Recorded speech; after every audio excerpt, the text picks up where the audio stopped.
இப்போ ரீசன்ட் டைம்ஸில் வந்த படங்களில் ஒரு படத்துக்கு டைட்டில் ரொம்பவே ஆப்டாக இருக்குது அப்படின்னு பார்த்தா அது நீலிரா படத்தை சொல்லலாம். ஏன் அப்படின்னா நீலிரா அப்படின்னா நீண்ட இரவு அப்படின்னு மீனிங். ஸோ இந்த படத்தோட கதை மாந்தர்களுக்கு அந்த கதை நடக்கிறது ஒரு இரவு அப்படிங்கும்போது அந்த கதை மாந்தர்களுக்கு இந்த இரவு வந்து ரொம்ப நீளமாக தெரியும். எப்படா இந்த இரவு முடியும், விடியல் எப்போ வரும் அப்படிங்கிற ஒரு விடியலை நோக்கியே காத்திருக்கிற மாதிரி இருக்கும். அப்படி பார்க்கும்போது இந்த படத்துக்கு நீலிராங்கிற டைட்டில் வந்து ரொம்பவே சரியான ஒரு டைட்டிலாக இருந்துச்சு. ஒரு வார சூழலில் நடக்கிற ஒரு கதை, அதாவது இந்த பியானிஸ்ட் மாதிரியான ஒரு kind of story. Pianist, Schindler's list, அதாவது போரை காட்டாமல் போர்னால் வர பாதிப்பு அந்த மாதிரி போகிற ஒரு கதை நல்லா இருந்துச்சு. அதாவது என்னென்னா அந்த இதுலேயுமே ஒரு நல்லது கெட்டது எப்படி நடக்குது அப்படின்றத காட்டுறது ஒரு புது அனுபவமாக இருந்துச்சு படத்தில். இதில் நல்லது கெட்டது அப்படிங்கிறத தாண்டி இந்த படம் வந்து வெறுமனே பெயினை மட்டுமே தான் சொல்லிக்கிட்டே இருக்கும். படத்தோட துவக்கத்தில் வந்து படத்தோட முடிவு வரைக்குமே படம் முழுக்க முழுக்க பெயினை மட்டும்தான் சொல்லும். நீங்கள் இது கல்யாணம் அப்படி இப்படின்னு இருந்தாலும் பெயின் மட்டும்தான் இருக்கும். ஏன் அப்படின்னா ஒரு கல்யாணம் அப்படிங்கும் போது நம்ம என்ன பண்ணுவோம், காசு இருந்தால் கல்யாணம் பண்ணலாம் அப்படிங்கிற ஒரு இடம் இருக்கும். அந்த கல்யாணத்தை ஒரு நல்ல ஒரு முடிஞ்ச அளவு நல்லா. ஆனால் இந்த படத்தில் கல்யாணத்துக்கு இந்திய இராணுவத்திட்டையும் ஸ்ரீலங்கன் இராணுவத்திட்டையும் போய் பர்மிஷன் வாங்க வேண்டிய இடம் இருக்கும். அந்த விஷயமாகட்டும், சின்ன குழந்தைங்க எல்லா பேருமே விளையாடுறது அப்படிங்கிறது எப்படி இருக்குன்னா, நம்மளாம் வந்து பம்பரம் ஆடுவோம், குண்டாடுவோம், கிரிக்கெட்டு, கபடி, ஃபுட்பால் இந்த மாதிரி ஏதாவது ஒரு விளையாடுவோம். ஆனால் இங்கே வந்து எல்லா சின்ன பசங்களுமே போர் பண்ணுவானுங்க. போர் தான் விளையாட்டாகவே இருக்கும். அவங்க அம்மா கூட கேட்பாங்க, துப்பாக்கி இல்லாமல் உங்களால் விளையாட முடியாதான்னு கேட்கும்போது, துப்பாக்கி இல்லாமல் என்ன விளையாட்டு அப்படின்னா அதுவாகட்டும். இன்னொன்று, கடைசியாக கல்யாணம் நடக்கும் போது கூட மாப்பிள்ளை வீட்டிலேருந்து ஆள் வரும்போது வெள்ளைக்கொடியோடு வருவாங்க. மாப்பிள்ளை இல்லாமல் கல்யாணம் நடக்கும். ஸோ அப்படிங்கும் போது இங்கே வெறுமனே அந்த ஈழத்தில் வார் நடந்ததுங்கும் போது எவ்வளவு வழியை கொடுத்துச்சு அப்படிங்கிறத மட்டும்தான் இந்த படம் மூலமாகவும் சரி உண்மையாகவும் சரி நமக்கு கடத்தப்பட்டுறது. அதில் வந்து வர சின்ன சின்ன சந்தோஷங்கள் எல்லாமே ஒரு மின்னல் மாதிரி தான். சடனாக வந்துட்டு சடனாக போயிடும். அவங்க வந்து அந்த கல்யாணம் விடுங்கும்போது கல் குடிச்சிட்டு ஒரு பாட்டு பாடி ஆடிட்டு இருப்பான். டக்குன்னு அந்த அந்த இடம் இதாகிடும், பதற்றமாகும். அப்படிங்கும்போது மகிழ்ச்சிங்கிறது அங்கே இல்லை. வெறுமனே மகிழ்ச்சிங்கிறது ஒரு மின்னல் வெட்டுற மாதிரி சடனாக வருது, சடனாக போயிடுது அப்படிங்கிற மாதிரி தான் இருக்கும். பீஸ் கீப்பிங் ஃபோர்ஸ் வந்திருக்கோம் இந்தியாவிலேருந்து. அந்த அம்மா கூட சொல்லுவாங்க, இது எங்களை பாதுகாக்கணும்னு வந்துட்டு எங்களுக்கு எதிரானவங்க கூடயே சேர்ந்து சண்டை செய்கிறீங்க அப்படின்ற மாதிரி. உலக நாடுகள்லேருந்து பார்த்துக்கிட்டாலே இந்தியாவை அமைதிக்காக தான் அமுச்சு வச்சுருப்பாங்க. ஆனால் இந்திய இராணுவம் இங்கே சில பல பிரச்சனைகள் நடந்துச்சு. அது ஒரு பெரிய பாலிட்டிக்ஸ். அப்போது அதுக்குள்ளே பாதிக்கப்படுற மக்களோட மனநிலை தான் அந்த நீ ஃபஸ்ட்டு சொன்னல, அந்த போய் பர்மிஷன் வாங்குறது. அது ஒரு நல்ல விஷயத்துக்குனா கூட அவங்க 2 பேர்கிட்டையும் பர்மிஷன் வாங்குற மாதிரி. முன்னாடி இருந்து வாழ்கிறது அந்த மக்கள் தான். அப்படி இருக்கும்போது பர்மிஷன் நான் இவங்ககிட்டையும் வாங்கணும் அவங்ககிட்டையும் வாங்கணுன்றது அப்போது அந்த நிலத்து மேலே யாரோட அதிகாரம் இருக்குது, என்ன ஒரு டாமினேஷன் இருக்குது, அதுக்கு முன்னாடி வாழ்ந்தவங்களோட நிலைமை, இப்படி சொல்லிட்டு நிறைய விஷயம் அதுக்குள்ளே அப்படியே கேள்விக்குறியாக சுற்றி நிற்கும் படத்துக்குள்ளே. டைலாக் கூட அந்த இதில் இருக்கும். அந்த வயசானவர் சொல்லுவாங்கல்ல, முன்னாடி நான் வேர்ல்டு வரப்போ இந்தியாவுக்காக சண்டை போட்டேன், பாகிஸ்தான் அந்த பலூச்சிஸ்தான் பார்டரில் சண்டை போட்டேன், அப்போலாம் நாங்கள் படகுல இருந்து இந்தியாவுக்கு வருவோம், அப்போ எந்த எல்லையும் இல்லை அப்படின்னாங்க. அந்த இப்போ அந்த வெள்ளக்காரன் சுதந்திரம் கொடுத்துட்டு போகும்போது இங்கே இவங்க கையை கொடுத்து அதிகமாக இருக்கிற சிங்களவர்கள்ட்ட கொடுத்துட்டு போயிட்டாங்க. அதுக்கப்புறம் தான் எல்லாமே ஸ்டார்ட் ஆச்சு அப்படிங்கிற மாதிரி விஷயம் இருக்கும். ஒரு எப்படி சொல்கிறது, குறைஞ்சபட்சம் ஒரு இடத்துல டாமினேட் பண்ணுறது யாராக இருக்குன்றது தான் இங்கே முக்கியமாக இருக்கும். அப்போது ஒரு பீப்புள் அதிகமாக இருந்தாங்கன்னா அவங்க யாரை டாமினேட் பண்ண போகிறாங்க அப்படின்றது இது எல்லா இடத்துலையும் நடக்கிறது தான். இது ஒரு இயற்கையினே கூட சொல்லலாம். டாமினேஷன்ஸ் யார் அதிகமாக இருக்காங்களோ அவங்க இன்னொருத்தவங்கள இது பண்ணுறது. இப்படி தான் அந்த ஹோமோசாபியன்ஸ், அதுக்கு முன்னாடி இருந்த நியண்டர்தலை ஃபுல்லாத்தையும் கொலை பண்ணது, இது எல்லாமே ஒருத்தங்க வளர்ச்சி பெற்று அதிகமாக வந்த உடனே இன்னொருத்தங்களை இது பண்ணுறது வந்து இது ஒரு மனித இயல்பு, அவ்வளோதான். மிருகங்களுக்கும் இருக்கு. அதான் மனிதன் வந்து ஒரு சமூக விலங்கு தானே, அவனும் ஒரு விலங்கு தானே அப்படின்னும் போது எல்லாமே ஒரு டெரிட்டரி.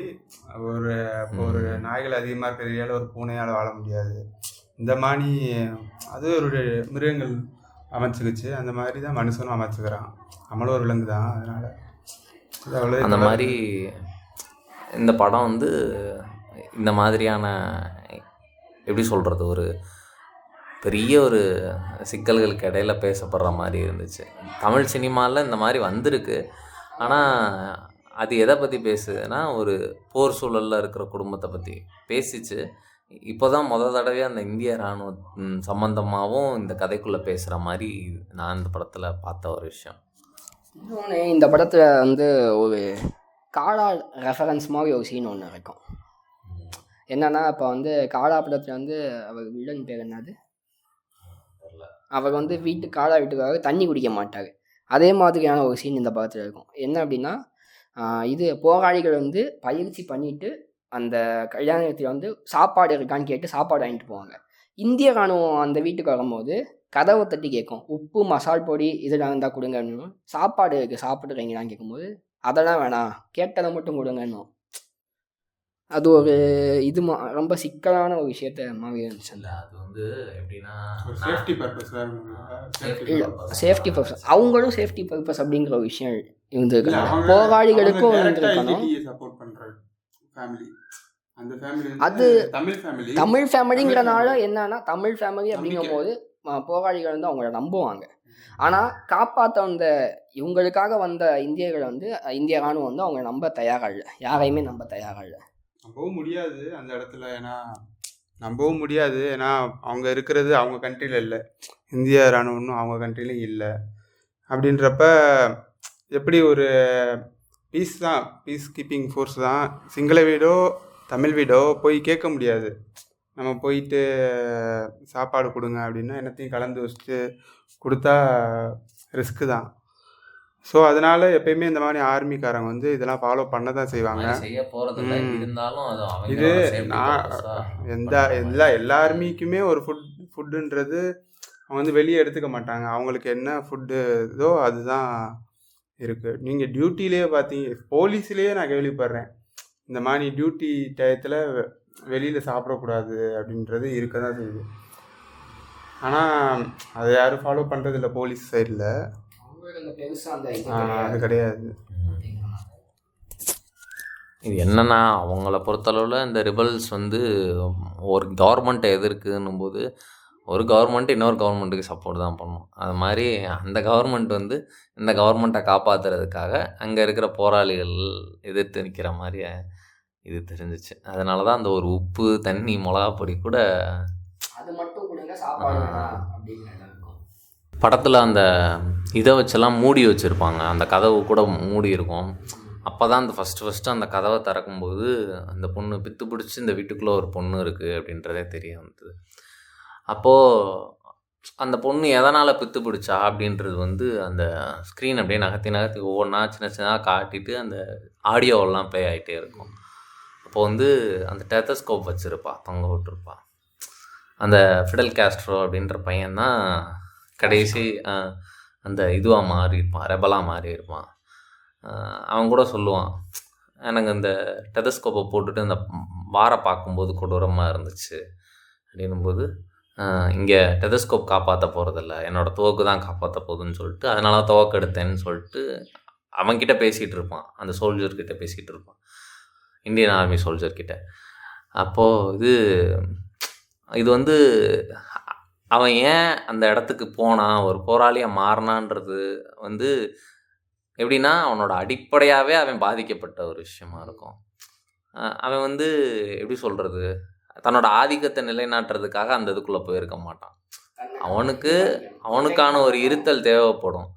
இந்த போர் அவனுக்கும் தேவையில்லை தான், தேவையில்லாத ஒரு போர் தான்.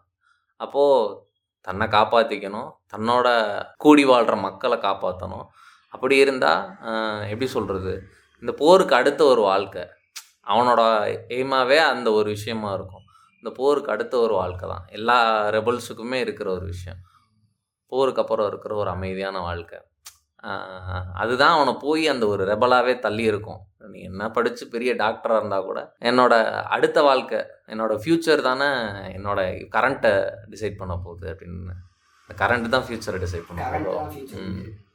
அந்த மாதிரி ஒரு விஷயம் நீங்கள் சொல்கிறது வந்து இதா இந்த பார்த்து இதை வந்து இன்னொரு கேரக்டர் மூலமாக ரெப்ரசன்டேட் பண்ணியிருப்பாங்க. என்ன அப்படின்னா, அந்த வீட்டில் இருக்கிற ஒரு பையன் ஒரு இடத்துல மறைவாக இருப்பான், கத்தியோட இது பண்ணுவான். அந்த ஆர்மி மேனை வந்து தாக்க முயற்சி பண்ணுவேன். அதுக்கப்புறம் இதாகும். அப்போ வந்து அந்த லேடி ஒரு டைலாக் சொல்லுவான், இவன் வீட்டில் வேலை பார்த்துட்ட பையன், அவன் கையில் கத்தி எப்படி வந்துச்சு, அதுக்கு யார் காரணம் அப்படின்னு ஒரு கேள்வி இருக்கும். இதுக்கான பதிலாக இப்போ நீ சொன்ன விஷயம் இருக்கும். கடைசியாக அந்த கேஸ்ட்ரோ எப்படி ரெபல் ஆனா அப்படிங்கிறது தான் இந்த ரெண்டுக்குமான இந்த கேள்விக்கு அந்த பதில் அங்கே வந்திருக்கும். இன்னொரு விஷயமே அந்த அந்த ஒரு டாக்டர்கிட்ட இருந்து அது வன்முறையாக மாறினதே அது ஒரு மாதிரி பெரிய ஒரு ஐரணி மாதிரி இருந்துச்சு. என்ன அப்படின்னா, அவன் வந்து எப்படி சொல்கிறது, உயிரை காப்பாற்றுறதுக்கு கத்தி எடுக்கிறவன் வந்து உயிரை பறிக்க போகிறதுக்கு நீ துவக்கு எடுக்கணுன்ற மாதிரியான ஒரு ஐரணியை க்ரியேட் பண்ண மாதிரி இருந்துச்சு. அதான் அந்த டாக்டர் வந்து ஒரு ரெபலாக மாறி இருக்கான் அப்படின்ற மாதிரி இது ஒரு ஐரனி க்ரியேட் பண்ண மாதிரி இருந்துச்சு படத்தில். இன்னொன்று இந்த படத்தில் ஒரு டைலாக் இருக்கும். என்ன அப்படின்னா, அந்த இந்திய ஆர்மி மேனோட அந்த ஜெனரல் சொல்கிற மாதிரி இருக்கும், இங்கே யாருமே சண்டை போடுறது யாரும் சாகிறதுக்கு இல்லை, வாழ்கிறதுக்கு அப்படின்னு. இந்த படத்தில் வந்து அவங்க யாருமே சாக மாட்டாங்க. சண்டை போட்டிருந்தா இந்த படத்தை யாருமே உயிரோட இருந்திருக்க மாட்டாங்க, செத்துருப்பாங்க. அவங்க பேச்சுவார்த்தைக்குள்ள போவாங்க. இங்கிட்டு போராளிகளாகட்டும் இந்திய ஆர்மி ஆகட்டும் ரெண்டு பேருமே பேச்சுவார்த்தைக்குள்ள போவாங்க. விடிஞ்சா நாங்களும் போயிடுறோம், நீங்களும் போயிருங்க, யாருக்குமே எந்த பாதிப்பும் இருக்காது அப்படின்னு சொல்லி ஒரு பேச்சுவார்த்தைக்குள்ள போவாங்க. அந்த பேச்சுவார்த்தை அந்த வீட்டில் வந்து ஒரு அமைதியை நிலைநாட்டும், யாருமே சாக மாட்டாங்க. ஸோ அப்படிங்கும்போது இரு தரப்பினருமே ஒரு பேச்சுவார்த்தைக்குள்ள போயிருந்தால் சுமூகமாக முடிஞ்சிருக்கும் அப்படிங்கிறது தான் இந்த படத்தோட இதாகவே இருக்கும், எண்டாகவே இருக்கும். இந்த கமாண்டர் வந்து நான் பெரியவன், உங்களுக்கு பயந்து நான் சண்டை செய்யாமல் இருக்கணுமான்னு சொல்லி அவனும் ஒரு இடத்துல கோவப்பட்டிருந்தாலோ, இல்லை காஸ்ட்ரோவும் அந்த இடத்துல ஒரு கோவப்பட்டிருந்தாலோ, அது ரெண்டு பேரோட தனிப்பட்ட ஆதிக்கத்துக்காக அந்த இடமே பலியாகிருக்கும். அப்போ ரெண்டு பேருமே ஒரு போவோம், அமைதியாகவே போயிடும் அப்படின்றது தான் அந்த இடத்துல ஒரு பீஸை நிலைநாட்டுச்சு. இதுக்கு ஃபஸ்ட்டு இருந்தேவும் அது ரெஃபரன்ஸாகவே வரும். அவன் எந்த இடத்துலையுமே பெருசாக கோவப்பட மாட்டான். பெரிய அந்த அந்த அவனோட க்ரூவோட கேப்டனாக இருந்தா கூட, ஏன்னா அது சாதாரண க்ரூ கிடையாது, அவங்க நல்ல வெல் ட்ரெயினடான ஒரு ஆர்மி பர்சன்ஸ் எல்லாருமே. அப்படி இருக்கும்போது அந்த இடத்துல எந்தெந்த இடத்துலலாம் நம்ம எப்படி போகணும் அப்படின்ற ஒரு நல்ல தன்மையோடவே இருப்பான் அவன். அதனால அந்த அந்த இடத்துக்கு கரெக்டாக அந்த படம் அரைவ் ஆகி பீஸாக முடிஞ்ச மாதிரி இருந்துச்சு. இன்னொன்று, அவன் ஏன் அமைதியாக இருப்பான் அப்படிங்கிறதுக்கான காரணமும் அவன்கிட்ட இருக்கும். ஏன்னா அவனுக்கு அவங்க அப்பாவை இழந்திருப்பான் ஆர்மியில், அதனால தான் அவங்க அப்பாவோட இடத்துக்கு தான் அவன் வந்திருப்பான். இன்னொன்று, இந்திய ராணுவம் என்ன நினைக்குமா, வெளியே பெரிய படம் இருக்குது அப்படின்னு நினச்சி கொஞ்சம் அமைதியை பின்பற்றுறானுங்க. இவனுங்களுக்கு கேஸ்ட்ரோக்கு என்னன்னா காதல். அவளோட அந்த அழகல் சத்தத்தை கேட்டுட்டு அவன் இது பண்ணிடுவான், சைலண்ட் ஆகிடுவான், அவள் தான் அப்படின்னு தெரிஞ்சுக்கிறான். ஏன்னா அதுக்கு முன்னாடி அந்த பேக் ஸ்டோரிஸில் வந்து கேட்கும்போது எங்கள் ஊரை கண்டுபிடிச்சி நீ வா அப்படின்னு வாவ, இவன் கண்டுபிடிக்க மாட்டான், அது மாதிரி என்னென்னமோ நடந்து போயிடும். கடைசியில் அவன் வந்து இந்த சுச்சுவேஷனில் அவன் கண்டுபிடிப்பான். அவள் தான் கண்டுபிடிச்சதுக்கப்புறம் அவன் அந்த பேச்சுவார்த்தைக்குள்ளே இந்த காதல்னு ஒரு விஷயம் தள்ளி இருக்கும்.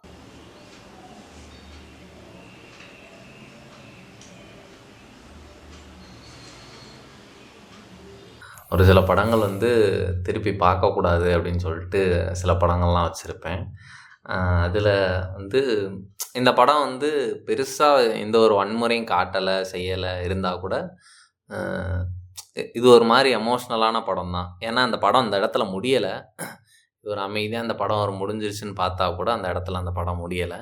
அதுக்கப்புறம் ஒரு வாழ்க்கை இருக்குது, அதுக்கப்புறம் அந்த பொண்ணு தனியாக அனுப்பி விடுறாங்க, அந்த பொண்ணு அவங்கக்கிட்ட போச்சா வச்சுச்சா, அதுக்கப்புறம் இந்த குடும்பம் அந்த இடத்துல இருந்து என்ன நிலையாச்சு, அடுத்து இன்னும் ஒரு பெரிய ட்ரூப்ஸ் வந்துட்டுருக்கு அந்த இடத்துக்கு, அவங்க வந்தாங்கன்னா அந்த இடம் எப்படி மாறப்போகுது அப்படின்னு சொல்லிட்டு இந்த கதைக்கு அடுத்து இன்னும் பெரிய பெரிய ட்ராஜடிலாம் இதுக்குள்ளே அந்த வாழ்வியலுக்குள்ளே ஒளிஞ்சிருக்கு. அதனால் இந்த படம் ஒரு நீளிரா இல்லை, நீள் நாட்கள்னே சொல்லலாம் அடுத்தடுத்து. ஏன்னா அப்படியே போக வாய்ப்பு இருக்குது. அதனால் இந்த படம் பாருங்கள், எல்லோரும் பார்க்க வேண்டிய படம். ஏன்னா இது வந்து ஈழத்துலேருந்து வந்த ஒரு வேறு சைட் ஆஃப் ஸ்டோரின்னு தான் சொல்ல முடியும். அந்த இலங்கை இராணுவத்துக்கும் புலிகளுக்கும் நடந்ததை தாண்டி அதுக்கப்புறம் என்னென்ன சில விஷயங்கள்லாம் வந்துச்சுன்னு சொல்லிட்டு சுற்றி நிறைய பெரிய அரசியல் இருக்குது. அந்த அரசியல்லாம் சொல்ல வேணான்னு சொல்லிட்டு மௌனமாக இந்த வீடியோவை முடிக்கிறோம். நன்றி.